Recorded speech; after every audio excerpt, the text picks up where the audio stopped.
Healing House presents the Pain into Power podcast with me, Miss Theo, where we turn pain into power and self-sabotage into self-love. Pain. It's part of the human experience. It's practically unavoidable. So what if we don't avoid it, but actually run toward it? And what if pain wasn't here to break us, but to awaken us? So follow along on Instagram at Healing House of Theo. That's HealingHouseoftHeo, or at the Pain into Power podcast on Spotify, YouTube, or wherever you may listen and watch podcasts. Like, subscribe, and join the community. Welcome, fam. Let's turn this pain into power. Yes. Okay, welcome back once again, everybody. This is the podcast that turns pain into power and self-sabotage into self-love. So thankful and grateful that you are here with us today. We have a very special guest, one of my best friends. Love her so much. She is a psychology student with a unique background in public health and cannabis education. An Air Force war veteran, she has lived an extraordinary life, including 8 months in Bali, where they immersed themselves in sustainable farming, worked on a TV show, and created a thought-provoking documentary on colonialism and toxic spirituality. And on this episode of Pain to Power, she will share her inspiring birth story and the motivation behind creating the amazing movement, focusing on its postpartum support group, Take Up Space. Quirky and deeply connected to nature, she brings a refreshing perspective on the importance of self-care, community, and living authentically. Ladies and gentlemen, and they... I like it either way. Yeah, ladies and gentlemen, and they, and all the above, and all the around and below. Please welcome Miss Domenique Harmon. Yeah, thank you for having me. I'm excited to be here. Oh my God, so excited to have you here. Yeah, excited to have this conversation. Yeah, how you doing?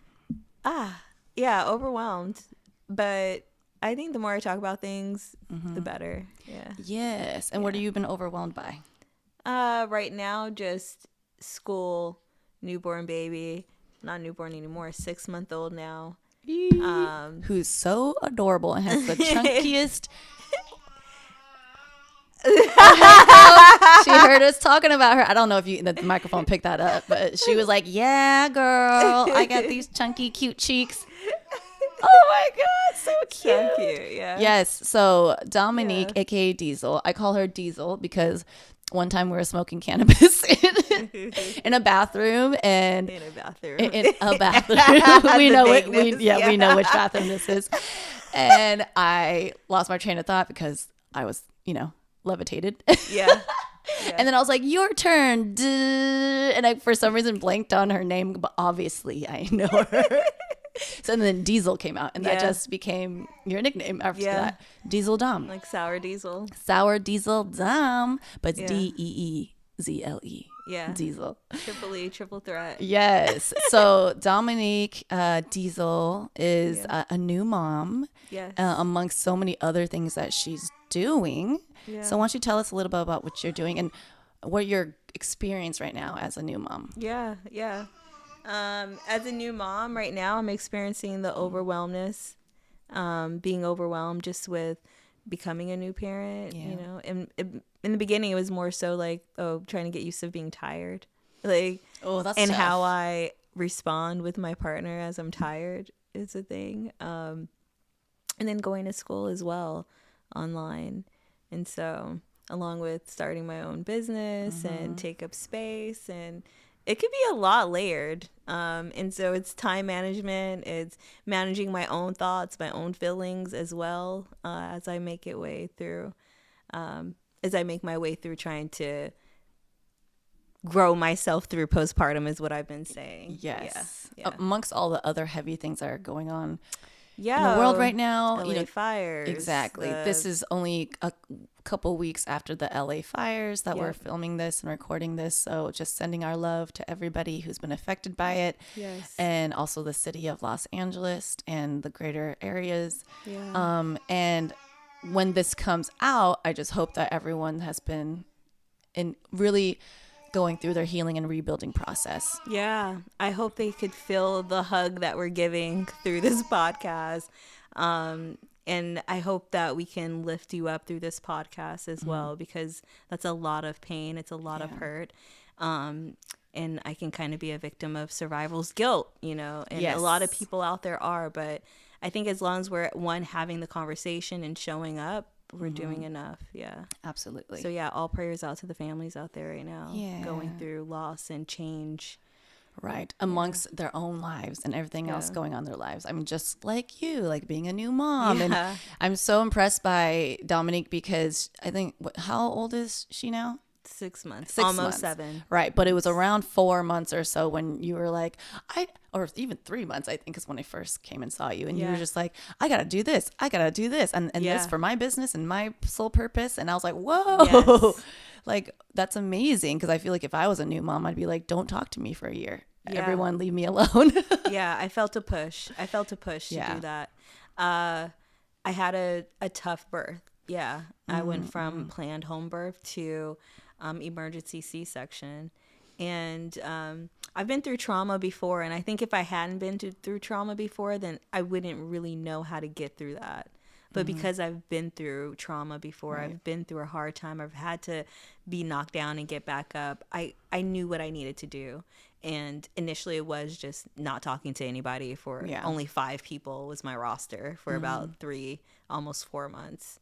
I put people on ice. That's what my aunt said. Like, you had everybody on ice. And yeah, I needed the space. I didn't want to talk about my birth story. I didn't want to, people were going to ask about things that I wasn't ready to talk about, and I would only be able to cry through. And I needed the space to have the courage to tell the story.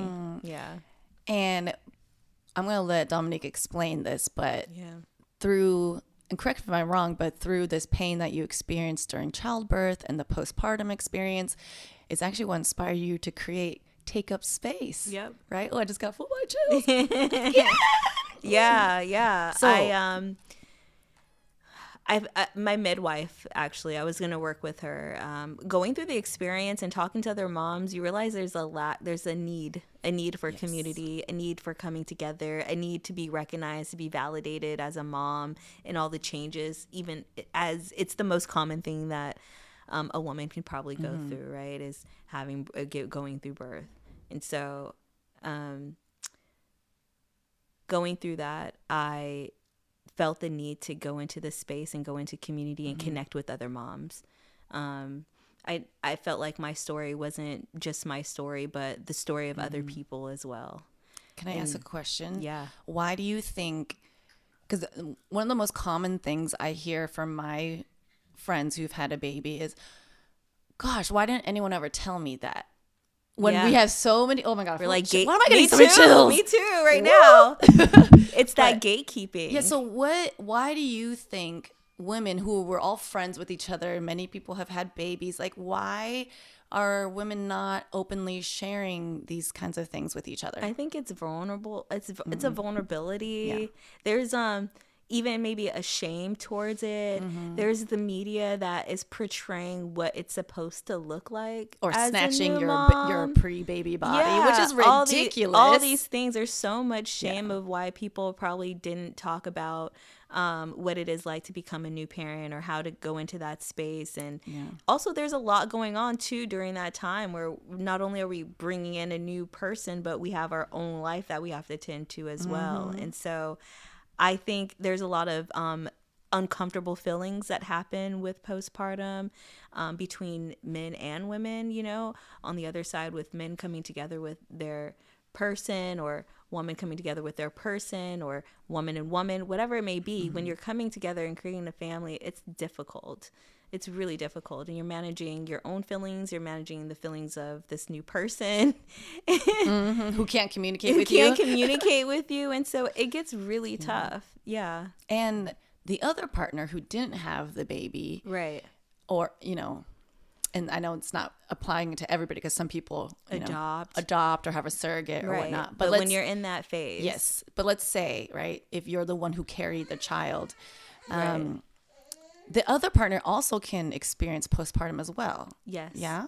Yes. And what has that been like for your partnership? And what have you learned through the whole process? Yeah. Was he going through his own emotions as he's becoming a new father? Of course, you know, and we had to have conversations constantly. We had to have continuous communication, and even then there might have been an argument or a miscommunication or something, and we just have to return back to it. And so I think that's number one with going through this whole bring a new person into the world. You have to have that communication with that partner, because otherwise, if you guys both are not on the same page, or if you're not on the same page with yourself, even if you're doing this alone and you don't have the intention of where you want it could get chaotic. You could get chaotic and wrapped up in the postpartum, and that can lead to postpartum depression. Yeah.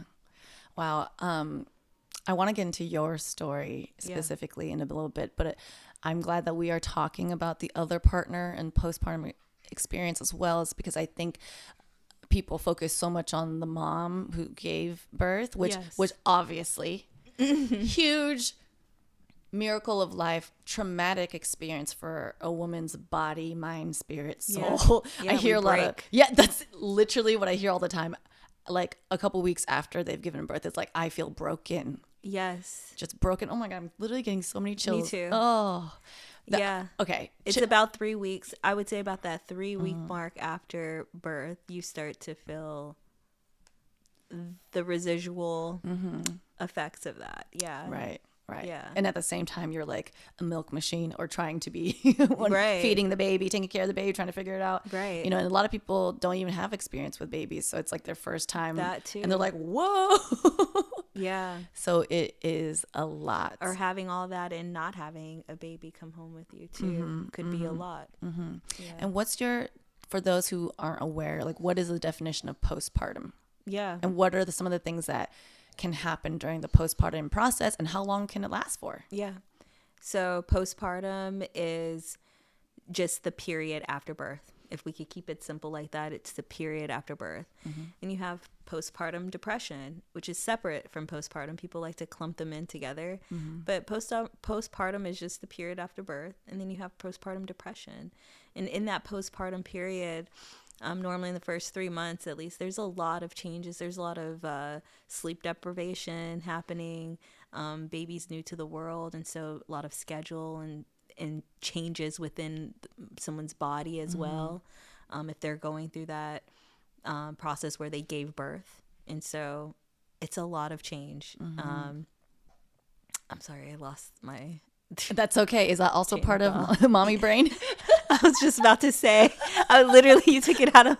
Yeah, mommy brain is a big thing. It's real. Yeah, it's real. And it gets worse. Yeah, it gets worse as time goes on.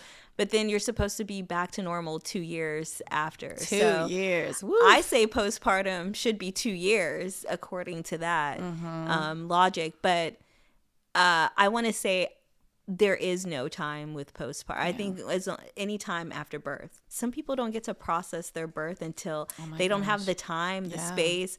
And maybe they take a vacation, or they have time at home and they have the space. They have the space to sit there and think and process their birth experience. They might go through a postpartum depression years later. And I want to normalize that concept because it's not talked about a lot. They want to limit it to just 6 months, but it could be longer. Because you experience trauma. Right. And trauma can kind of resurface even decades down the road. And it can be complex. Yeah, wow. It could be very complex. So when you say timeline, I always think it's funny that people are putting timelines on this thing where it could be there's so many variables with birth and the birth experience and postpartum experience. To put a time limit on it would be disservicing. It'd be so limited. So we need to think broader about that, more wide, more tall about what this means as far as postpartum. And this is why we're doing this podcast, so that we can help educate people, not we, but you in this. Awesome. Thank you so much. Okay. So after this commercial break, I would love for us to just dive deep into your birth story, if you're comfortable with it.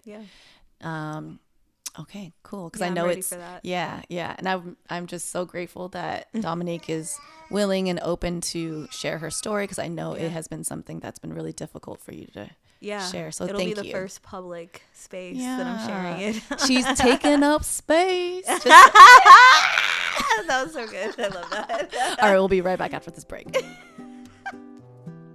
Welcome to Healing House, a sacred space to seek refuge and refreshment for your mind, body, and soul. Whether you're seeking Reiki energy healing, tarot and oracle guidance, or soul transformational coaching, every session is designed to help you remember who you truly are and come home to your most powerful self. Join me in person or virtually for sessions, certification classes, private coaching, and healing events held around the world. Book your session or explore upcoming offerings at loveisthehighestfrequency.com.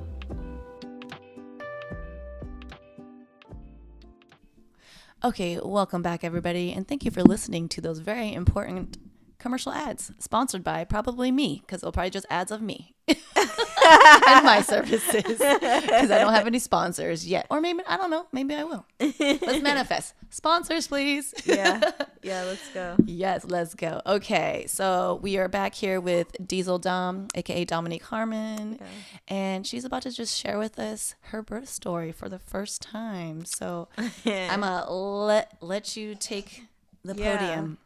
Thank you. Thank you for allowing this space to tell the story, because the more that I tell it, the easier it is. Second day telling the story, there's no way. Like, I barely got 2 words out. We planned for a home birth, home birth to emergency C-section, but we took the time to plan for the home birth. We took the time to talk about all the variables that might happen if I needed to go to the emergency room, all the things that could go wrong, at least that were important to us, that we could think of at the time, that we reviewed with our midwife, we reviewed with our doula, and so I really hope that everyone can hear. You know what? She might need to go to sleep too, but yeah, she's good. She's like, Mom's talking about me. She's having so much fun. I went into labor on a Friday at like 10:30 a.m. I had been having Braxton Hicks contractions the entire week. And what is that for people who don't know? Yeah, Braxton Hicks are like fake contractions prior to the real contractions. Some women experience them for months, some experience them for a couple of days, and some might not experience them at all. They just feel like practice contractions before having the baby. People get different sensations for them. For me, it was a whole sensation from the bottom of my uterus all the way up to the top. Whoa. A tightening is how I can best explain it. And so, Friday morning, I think it was like 10:30 a.m., I had a different type of pain with it. I'd been to the chiropractor like 4 times that week to help open up my hips, and he kept saying that I had been ready to give birth.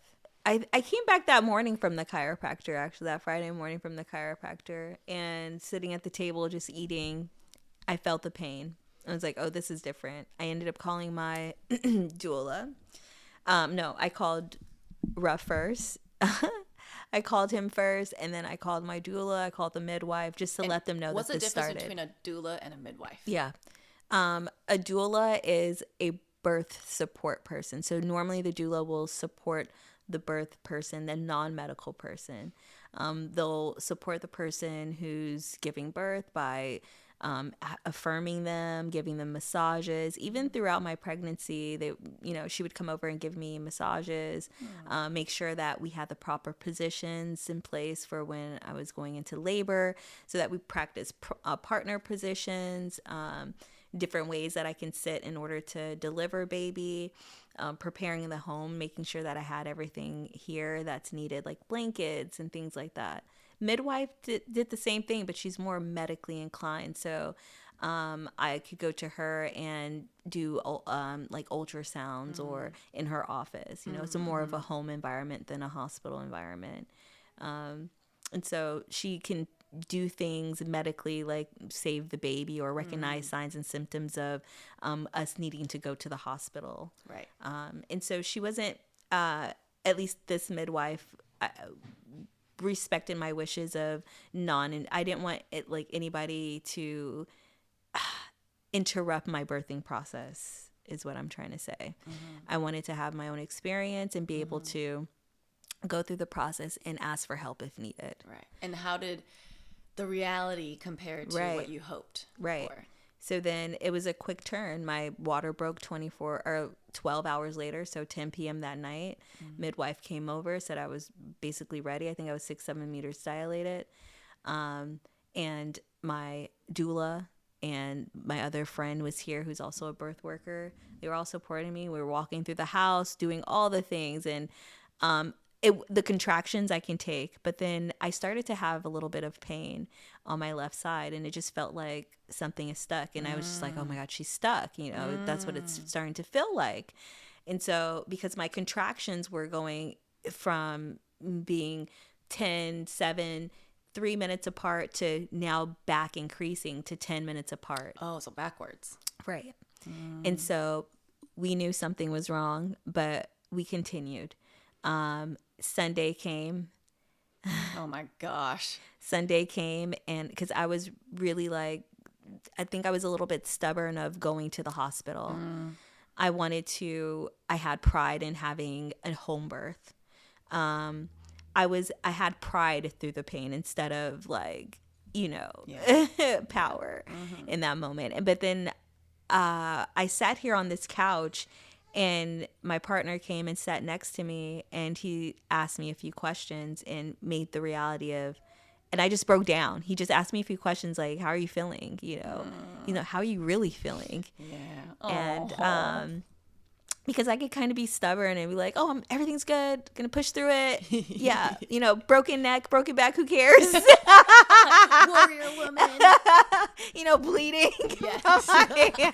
Now, being a strong woman also means being able to accept help and accept, I don't know, quote unquote, defeat, as if you see it as defeat, you know, that's part of the process. Yeah. And even though it was feeling good, things weren't going as it's supposed to.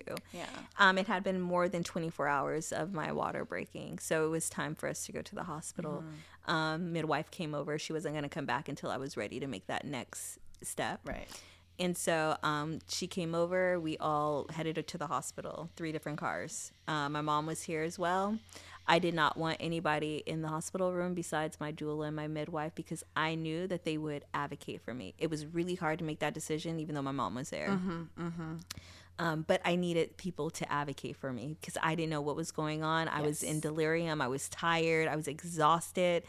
I was in pain. I was a little lost, and having my partner and other people there that I knew would be able to speak up for me in that moment was very important because I knew I was probably going to have surgery, and it was going to be the first surgery that I've ever had in my life.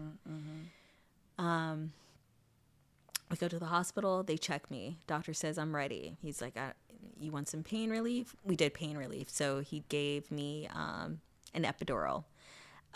Which is not what you wanted. It's not what I wanted. There's a funny version to the story that I will tell with my partner, but she comes in, she gives the epidural, and they realize that my a fever is coming on. I'm getting uncomfortable. I don't want to be on my side. I only want to be on my back, and I was like that throughout my whole laboring, even here at home. And so he checks me. We're ready, you know, but for some reason Sudaje is not coming down. Sudaje is my daughter, who's almost 7 months now. Suda, I call her Suda. She's not coming down. Yeah. Okay. Okay. We just had a technical difficulty. This is what happens when you try to shoot 4K in longer form. It's like, no, too much. Heat. So we're going to give that a rest, and that's okay. Maybe it was meant to be so that everyone can, if you're watching this on YouTube. Yeah. You're not going to get the visuals, but maybe because they want you to focus on the audio. Yeah. I'm still looking at the camera as if it's on. It's not. That's fun. Yeah, that's hilarious. I was like, what is she doing? I have mom brain, but I'm not a mom. So. Okay, so going back into, we're saying Suda. Yeah, so doctor, they're checking me. They're coming in and out of the room. My midwife is speaking up. We kind of lied to them and said that it was actually less than 24 hours of it was right about 24 hours because my midwife knows how I feel about hospitals and where my state was of everything changing and going in the total opposite direction of what I expected. Yeah. So we didn't want to go in there and be like, yeah, it's been more than 24 hours since the water break, because what they will do is they will rush me. My anxiety will spike. I will tense up. And the whole experience could have probably been a lot worse than what it was already. And I needed to be relaxed going into a really stressful situation. And so she spoke up for me.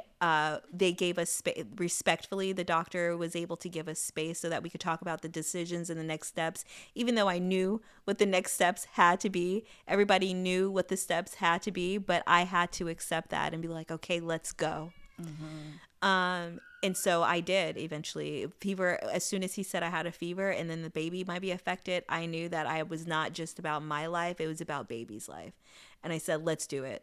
Let's go. Let's do the surgery. I was crying. There was so many episodes of me crying in between this because it wasn't happening the way that I wanted to. Oh, that sounds very scary. Every single part. Like, I was like, okay, we got to do the epidural. That's fine.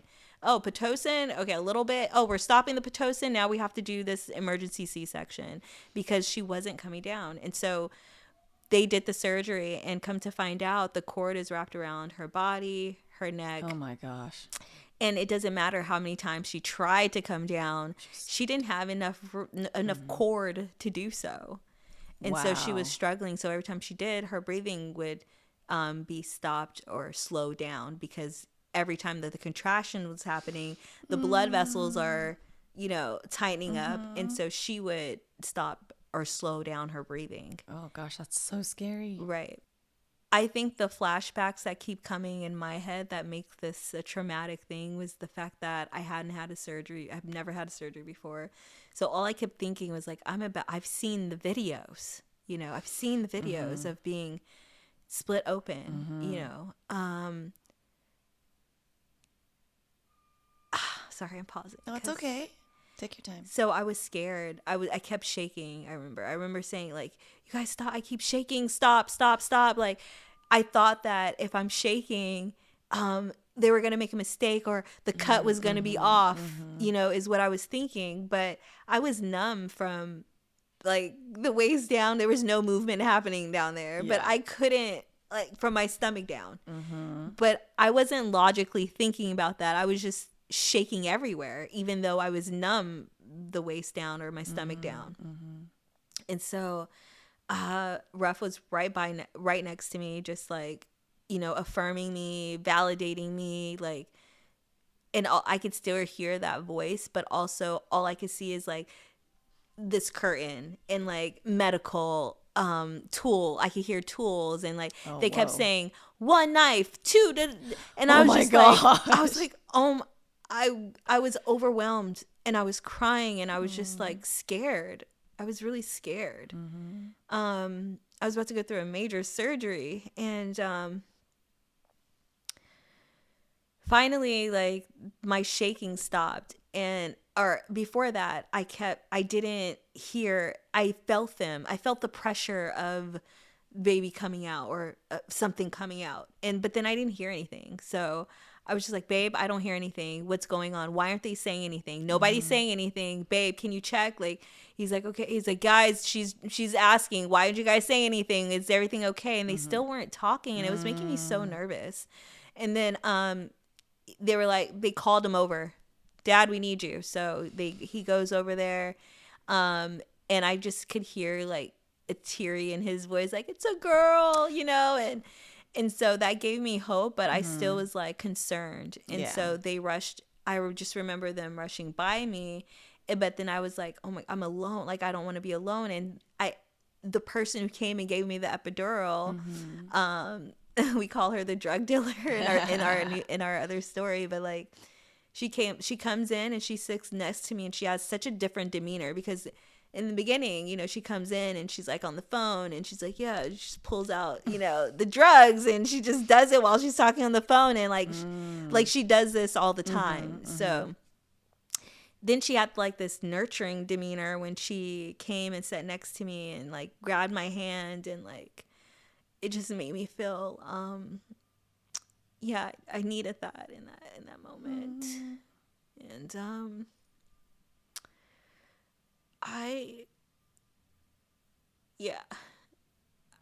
I don't want that for anyone. And like, for her to just be so aware of what's going on and just sit next to me, that was everything, because I felt alone. But I know he needed to go with baby, and so yeah, it went awry. She had to go to the children's hospital because I'm trying to project here. You're doing great. You're doing so good. I feel like I'm like a little mouse going back into a house. You're not. Take up space, sis. Take up space. I remember getting out the surgery, going into like the waiting area before you go to the recovery area, and my midwife arguing with the doctor saying, no, she's keeping her placenta. Oh, that's right. Oh my God. And so they wanted to get rid of it? Well, they wanted to hold it and test it because of the situation that happened, but I have rights to the placenta, so I could say no. Right. And they went back and forth for a bit, and okay, they let it go. Like, okay, she can order it here, or they'll come to the room to have her sign off for it, blah, blah. And then I go into the room, and I don't remember going from that holding area to the room. There were so many things and tubes out of me. I've never had a urethra thing, like what is it? Catheter? A catheter. Was it painful? It wasn't. Okay. It wasn't. It just felt weird. It just felt weird. Like, but the thought of it made me uncomfortable. So there's all these things happening, and then I had an alone moment after they had came by the room and told me that they had to. Ruff was explaining to me what they were going to do. They were going to send Sudaje to the Children's Hospital of LA and do a cooling treatment that is this new treatment that has been effective for babies that were born with a difficulty breathing or with an infection. I don't know the name of the infection, but it's only an infection that you get when your water has been broken for more than 24 hours. And so they cleared her airways, but she seemed okay, but they still needed to do the treatment just in case inflammation occurred in her body and caused issues. If I'm putting that simply and plainly.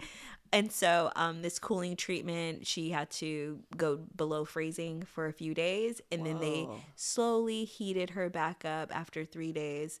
And that was to ensure that her brain developed and all her organs developed normally. Wow, fascinating. This girl she was the biggest baby in there. 42 weeks, she was born 8 pounds, 3 ounces.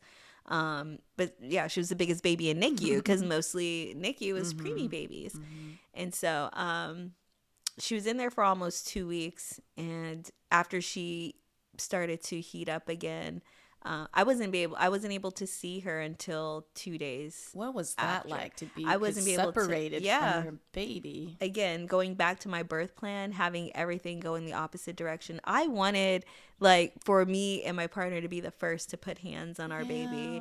I wanted us to have a moment in the morning with nobody, for us to have, like, us three, because we went through so much through the pregnancy. It's like, finally, babe is here. Like, we want just a few moments, you know. I didn't get to touch her and, like, hold her until a few days after she was born. I think it was 4 or 5 days after she was born. And so, it was funny how it happened, because I was at the hospital and they were going to give her a bath. I walked in kind of mad already, because I wanted, now how it is like, no, now I'm making sure I'm there for all of her first. You know, so even a bath. So they said we plan on taking a bath this day. Okay, cool. I'm going to be there. And so I was in pain. I couldn't really walk all the way. I was still healing from the C-section scar. I should have been resting, but I was, like, so determined to be there every day, because she was alone. Like, I was not about to have her alone in the hospital. Like, and so to be able to hold her that first time, they were sexy.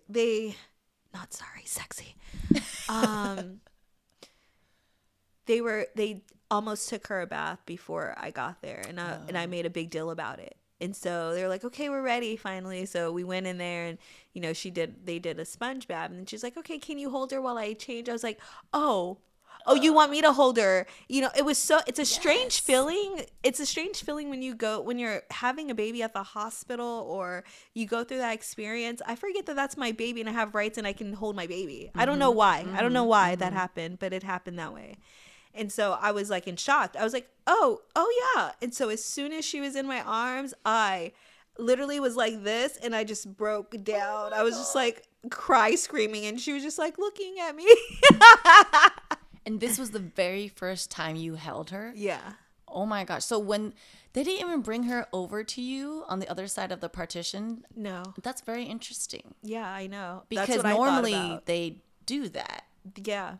But because she wasn't in good condition. They were just like, let's just get her out of here. Yeah, we have to get her out of here. We have to make sure she's breathing. We have to clear her lungs. We have to. Oh, man. Yeah, they had to do so many other things before we could get to that moment. Yeah. And that moment for me was at the other hospital, and me grabbing her myself, you know. Wow.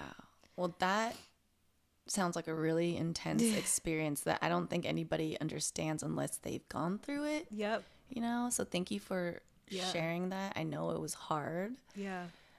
But I appreciate you doing the work to turn that pain into power. And that's what we're going to talk about next after this commercial break, just to see how Miss Diesel Dom has taken this pain and turned it into something powerful, not only for herself, but other mothers out there who could probably use this community and help and support as well. So yeah, we'll be right back after this. It's me, Miss Theo again. Besides being a healer, I'm also an international photographer and filmmaker with a passion for storytelling and capturing magical moments. From weddings to portraits, documentaries to music videos, and lifestyle to branding, I don't just take photos, I translate energy into art. Based wherever the story takes me, from Hawaii to Bali to Thailand to LA, I'm available worldwide for shoots, events, and creative collaborations. Check out my portfolio at theotakesphotos.com. Can't wait to create with you. All right, we are back, and we've been having just a great conversation with Miss Domenique here. She just shared her birth story with us, which I can't even imagine how my anxiety level would be, or just my body in shock throughout the whole journey. And we can obviously dive into this even more and more, but this is only a 1 hour show. So right. But we will personally dive into it a bit more later. But naturally, you know, after you or while you're going through pain, you have options, you have choices. You can either wallow in that pain and let it overcome and overtake you and keep you in this kind of lower vibrational space, or you can choose to grab the bull by its horns and turn that pain into power, which is exactly what Diesel has done. And so why don't you tell us a little bit about that moment where you were like, oh, wow, maybe I went through this so that I can help other people. And what did you create out of that pain? Yeah.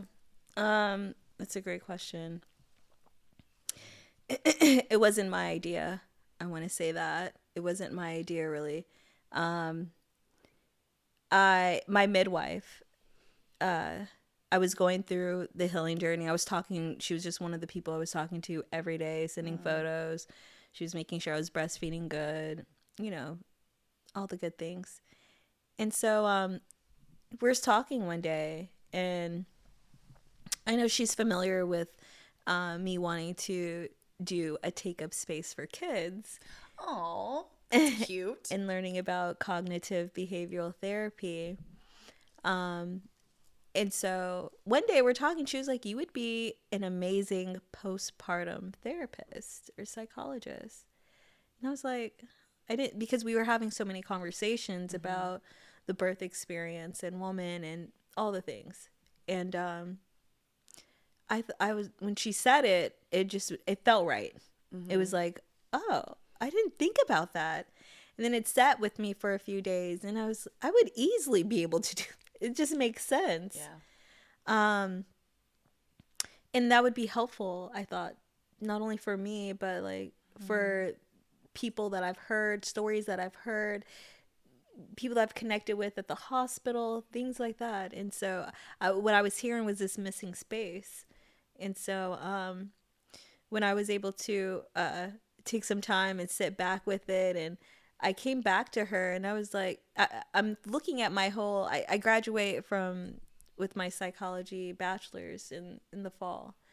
And I had been thinking about my internship because I need some hours. And I'm thinking about how, as a psychology major, there is different fields that you could go into, almost every single field that you could go into. You could create your job. And one professor told me that one year. He's like, you could create a job. You could get creative with psychology and create a job if you don't see it.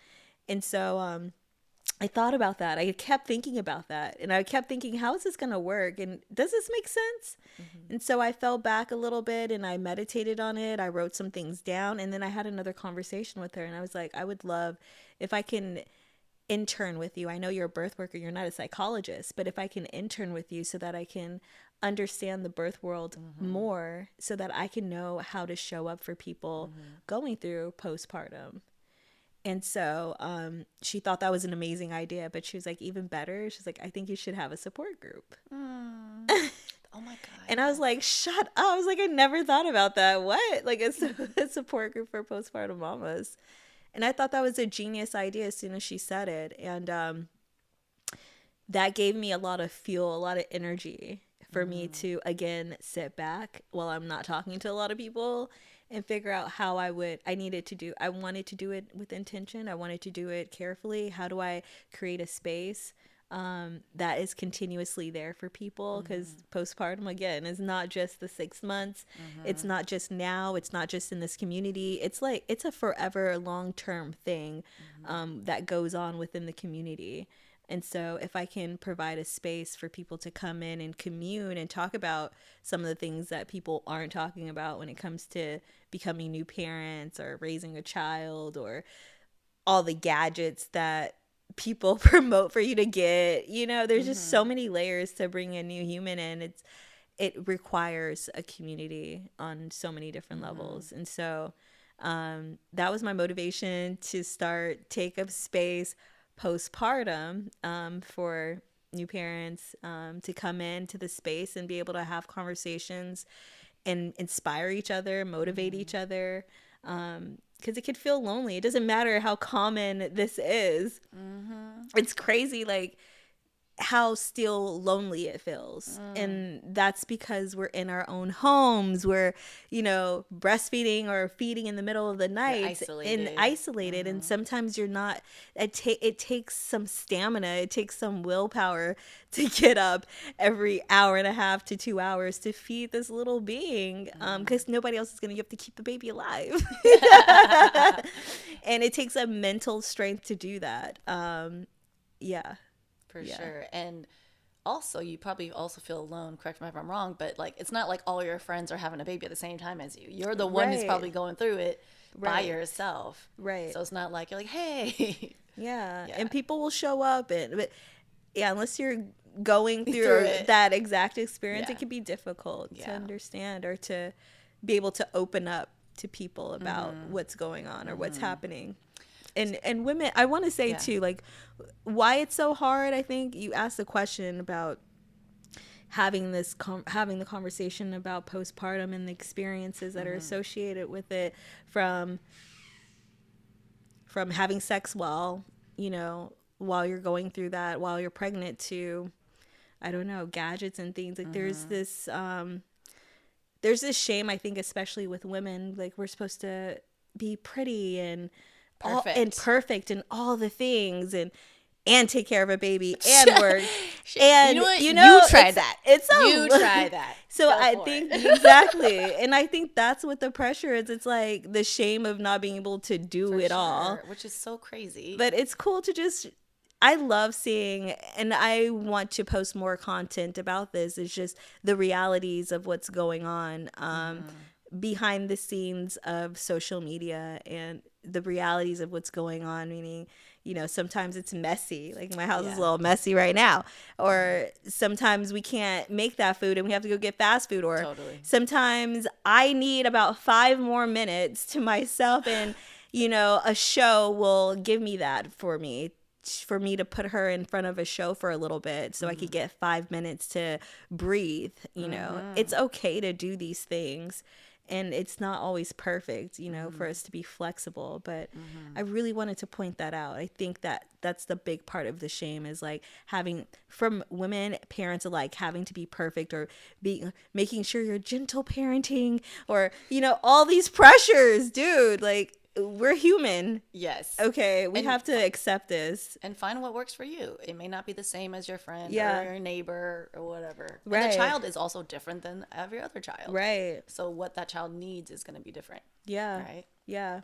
What can you share with people? Let's say 3 things that you want people who have not given birth to understand about postpartum. Oh, that's a good one.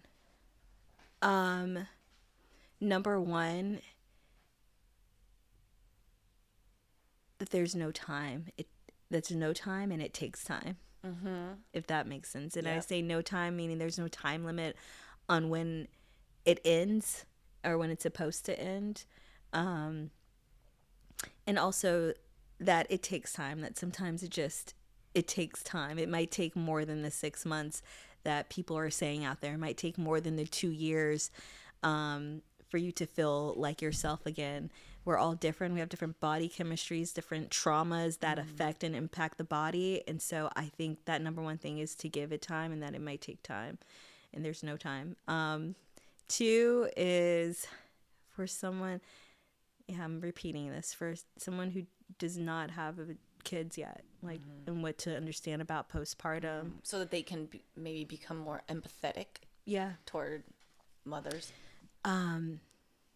That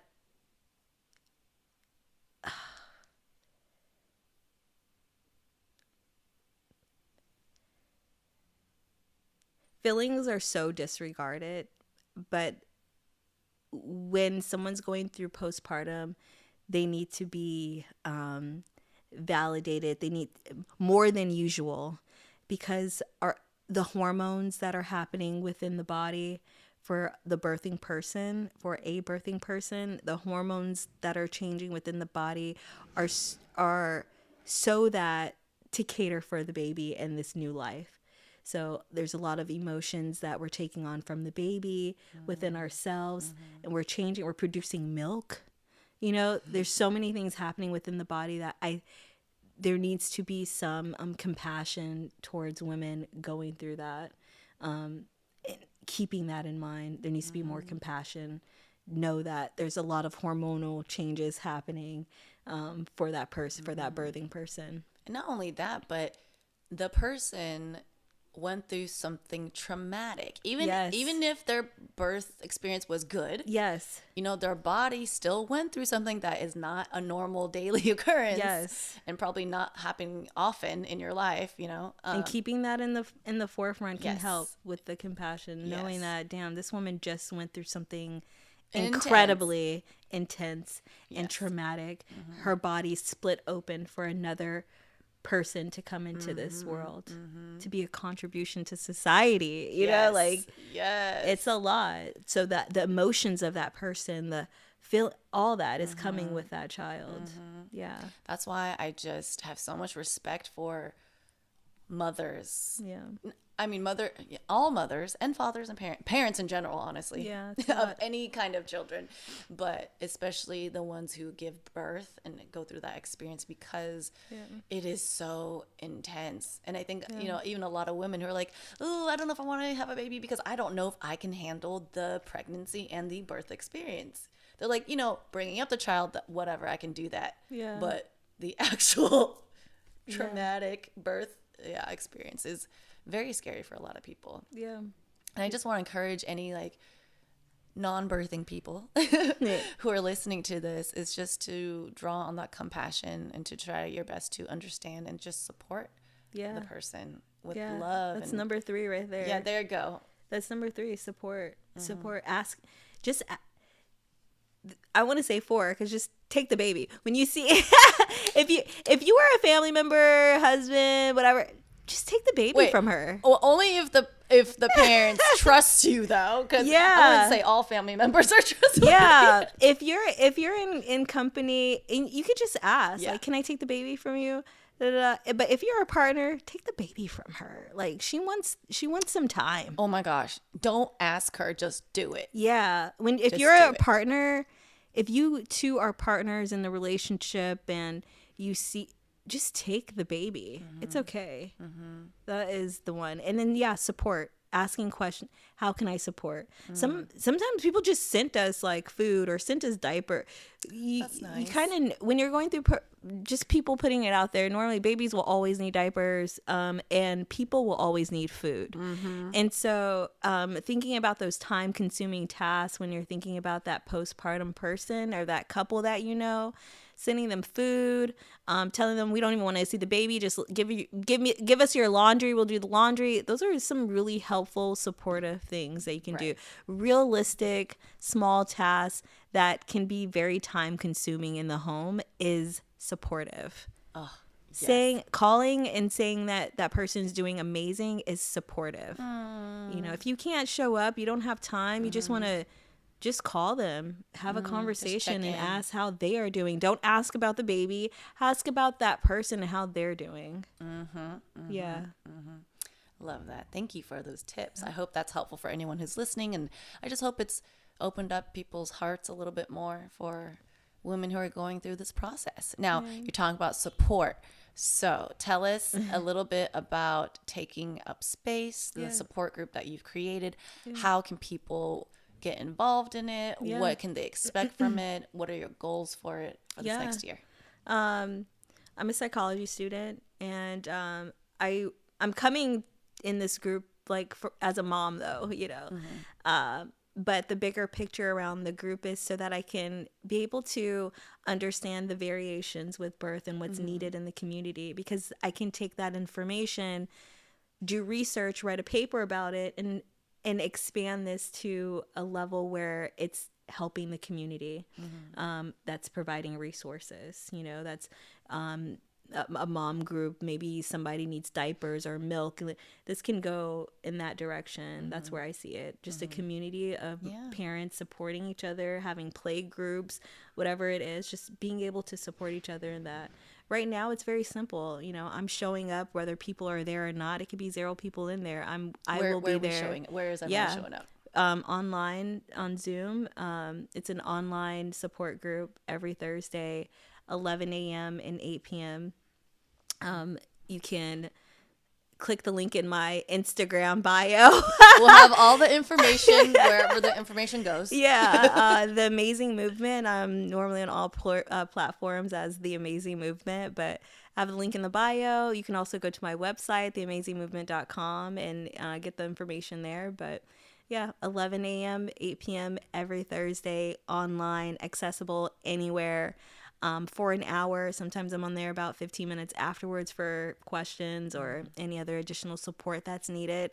But all I'm doing is gathering resources and showing up in this space, and yeah, be able to graduate here with my psychology degree this fall. Yay. And then take this work that I'm doing in the service that I feel like I'm doing now and be able to expand that over the next step of my education. Beautiful. Yeah. Well, I'm so proud of you, and I'm excited for you. You're just going to do so many great things to help all the mothers and fathers and theirs all birthing people, all birthing, all people affected by the birth. Yeah, I like that actually. Yeah, because it is, right, because it is more everyone than just, you know what? It's a village. You're right. Everyone was affected by my birth as well. Yeah, we had little powwows afterwards, but That's amazing. Thank you so much. I appreciate you. Yeah, thank you. I can't believe you're a mom. I'm trying not to move the mic. I know. I can't believe you're a mom. Yeah. It's so crazy. Yeah, it is. It's still crazy to think about. So surreal. I'm still staring at her like, wow. She's beautiful. Yeah. She's gorgeous. Yeah. She's such a beautiful energy. Like, we're grateful to have her in this world. Yeah. I'm geeked every time I see her. I could be gone for like a couple hours. I'm just like geeked. Oh, heck yeah. In love. Completely like in love with your child, right? Yeah. Oh, okay. Awesome. Thank you so much. Thank you. We'll put all of Dominique's information down below. So if you are in need of support or you just want to check it out, just show up. Take up space, show up a little bit for yourself. If you're a partner who has a partner who's maybe struggling and they don't have the time to do it, come join, come ask questions. Yeah. You know, Dominique is a very open, chill. I don't know if you can tell she's chill. Open and chill person, and she's created a beautiful community of love and support. So check her out. Check out Take Up Space and The Amazing Movement as well. Yeah. I'm sure we'll have you on for another episode in the future, maybe in season 2 or whatnot, because you do so much. And then we can kind of check up to see how Taking Up Space has gone, how you are on your process of being a mother. I'm sure there's going to be more things that you can share with us. 100%. Yes. I like that. Awesome. Any last words for everybody before we go? No. Make it real good. Make it real good right up here. Make it nice and close and warm. Don't a piece of advice, don't control your emotions and control your breath. That's been like the best piece of advice given to me over the last few years, because I was trying to control my emotions, but no, we want our emotions to run free. Let's try to control our breath. There's ways that we can express our emotions. Let's control our breath. That's all I want to say. Dope. That's a really good piece. Love y'all. I'm going to use that. Yes. Let go and let flow, but also use your breath. Yeah, exactly. Awesome. Thank you so much. Yes. We will see you next time on the next episode of Pain into Power. And go turn your pain into power, peoples. Okay, we got to go. Bye. Bye. We're wobbling. Hey, love. Thank you so much for tuning into the Pain into Power podcast. If this episode spoke to your soul, please take a moment to rate, review, and share it with someone who might need this message today. You can connect with me on Instagram at Healing House of Theo or visit loveisthehighestfrequency.com to learn more about how we can potentially work together on all levels: energy healing, speaking engagements, tarot divination, empowered photo shoots, soul transformational coaching, visual storytelling, music, and so much more. For podcast business inquiries or to sponsor an episode, please email me at thepainintopowerpodcast@gmail.com. Remember, love is the highest frequency, and pain isn't where your story ends. It's where your awakening begins. Until next time, keep turning your pain into power and self-sabotage into self-love.